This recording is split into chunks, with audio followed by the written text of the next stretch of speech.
Hi there and welcome to my channel. I'm Aley from Natural Companion. This video I'm going to talk about the 5 companion plants that would be ideal to be planting together and why. So companion planting has got so many benefits. It's a way to naturally deter pests, it's a way to bring in beneficial bugs, it helps improve your soil and helps with an abundant garden. And if you like to do things a natural way like I do, it's beneficial there as well. So you can see my boy in the background. Right, so the top 5 are, well, there are so many, but I'm going to cover 5 today, okay? Which are marigolds and tomatoes. Marigolds and tomatoes. Marigolds attract in ladybugs and lacewings. And those ladybugs and lacewings, they eat the aphids that can attack your tomatoes. So they're really good combination to have. Another one is basil and tomatoes. It's very well known. When you plant out tomatoes, plant basil alongside too. Basil and tomatoes go well not only in our cooking, but they serve a purpose growing together in the garden too.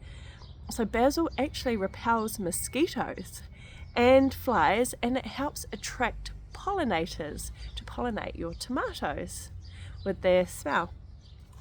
Another one is nasturtiums and cabbage.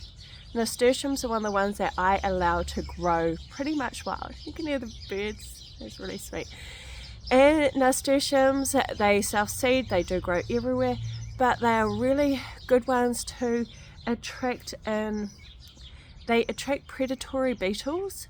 They also deter aphids that may eat the cabbages, but they're also a great one for the whiteflies will go to them and actually lay their eggs on the nasturtium instead of the cabbage. So nasturtium's a great one to have. We even use, like the kids love, that we have the nasturtium flowers and we have them in our salads as well. So it's like a beautiful, abundant plant that can give so many benefits. They are beautiful too, like the leaves. We love watching the raindrops and the leaves catch the raindrops. It's actually really beautiful, really pretty. So many benefits to grow nasturtium. You've also got cilantro or coriander and cucumbers. Growing them together attracts all your beneficial insects like hoverflies. Now hoverflies are great for eating things like whiteflies. We can get whiteflies on our lemon tree. So underneath our lemon tree I plant things like coriander or I plant alyssum, and they attract in the hoverflies that actually eat the whiteflies. So it's really quite beneficial. And the cilantro and cilantro or coriander, whichever one you prefer to call it by, helps with the cucumber to deter those aphids. We often get a lot of fluffy bums, if you've heard of them. They are little insects that do have little white fluffy bums, are literally called fluffy bums, and they suck the sap. They're sap suckers. They suck the sap and they cause fungal disease. So if you've got something like coriander growing alongside your cucumbers, it will help repel those ones as well. And last but not least, dill and carrots. Dill is a really good one to attract ladybugs and predatory beetles in order to be able to eat the non-beneficials. There was a dill. So yes, I was reading off my in one of the offers that I have 2 offers actually for you. If you want to know more, so I've gone over 5 of them. I've actually written out 20 different plants that you can plant together that are really beneficial and the reasons why. So I've covered 5, but there are 20. And there I've also covered 20 plants to avoid planting together in my free companion planting guide. So if you do want that, I'll pop the link in the description here and you can download that. It's got all 20 plants that grow really well together, why they grow well together, what they do for each other, and 20 plants that you want to avoid planting together. So it's delivered in a PDF format. And if you want to go even deeper, I've even created an ultimate planting guide.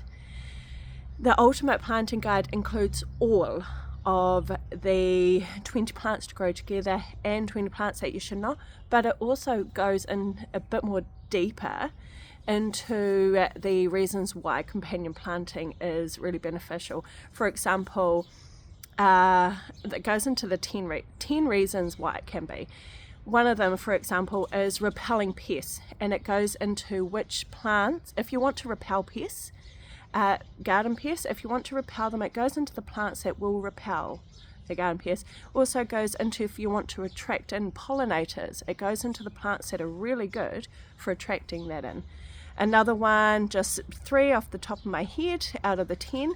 Another one is like enhanced soil, just enhanced soil, like the growth or preventing soil erosion, all of those sorts of things. And in that ultimate companion planting guide, we'll show you also and give suggestions what plants can help with that.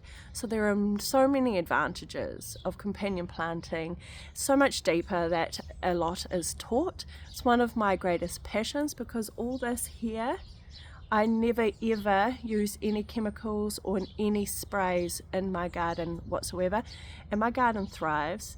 So right here we have garlic and calendula. So that calendula there, they work together, and I've got borage all the way throughout. You can see here I've got little plants kind of sheltered off from the dog and my 2 cats, and these square areas again, but they're full of companion plants around the outside. So herbs around the outside, I've got then spinach on the inside with some broccoli and cabbages in the middle. And this one over here, I'm going to be planting out a whole bunch of lettuces and tomatoes, beans and peas in that little section there. Deku, get out of the garden. Rat bag. So hence why you can see I've got those little bits fenced off. So I hope that was helpful. Any questions, let me know. I will pop those links to the companion planting guide, which is a free guide, and also the ultimate companion planting guide in the description. Any questions, let me know, and I'll see you all again soon. Mwah.